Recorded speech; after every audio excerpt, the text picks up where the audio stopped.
दुनिया के सबसे बड़े लोकतंत्र का जनादेश आ गया। बीजेपी की अगुवाई वाली एनडीए बहुमत की सरकार तो बनाती दिख रही है, लेकिन मशक्कत के साथ। और इस महासंग्राम में महाराष्ट्र की जनता ने जो आदेश दिया वो बड़ा संदेश है। महाराष्ट्र में लोकसभा चुनाव में न सिर्फ जनादेश आया है, बल्कि असली और नकली का भी फैसला हो गया।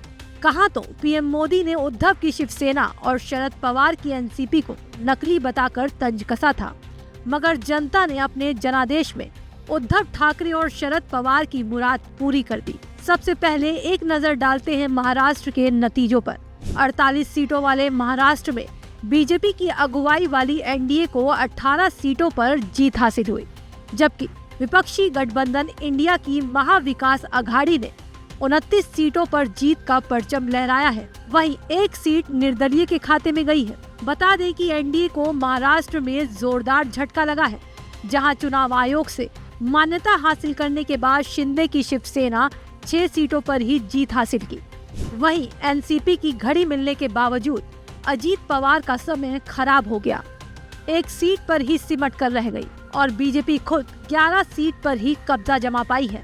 उसे 11 सीटों का नुकसान हुआ। महाराष्ट्र में एनडीए को एक और जहां भारी झटका लगता नजर आ रहा है, इससे उलट महाराष्ट्र की महाविकास अघाड़ी ने भारी जीत के साथ बड़ा संदेश दिया।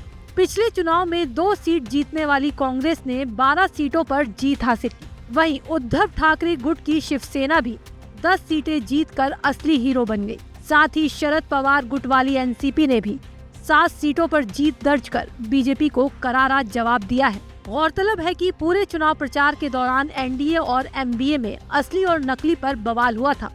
खुद प्रधानमंत्री नरेंद्र मोदी ने उद्धव की सेना और पवार की एनसीपी को नकली बताया था, मगर चुनाव में उद्धव ठाकरे ने खुद को बाला साहेब ठाकरे का उत्तराधिकारी बताते हुए जनता से फैसला करने की अपील कर दी और लोगों की सहानुभूति उद्धव के साथ गई और चुनाव में वो 10 सीटें जीतकर असली बन गए और सरकारी कागजों में असली रहे शिंदे की सेना नकली बन गई। ऐसा ही हाल एनसीपी का रहा। शरद पवार ने 7 सीटें जीतकर साबित कर दिया कि पार्टी उनके दम से ही चलती है, सिंबल पर नहीं। आपको क्या लगता है, महाराष्ट्र में नकली और असली की जंग में कौन जीता? ये हमें जरूर बताएं और देश दुनिया की तमाम खबरों के लिए देखते रहिए एबीपी लाइव।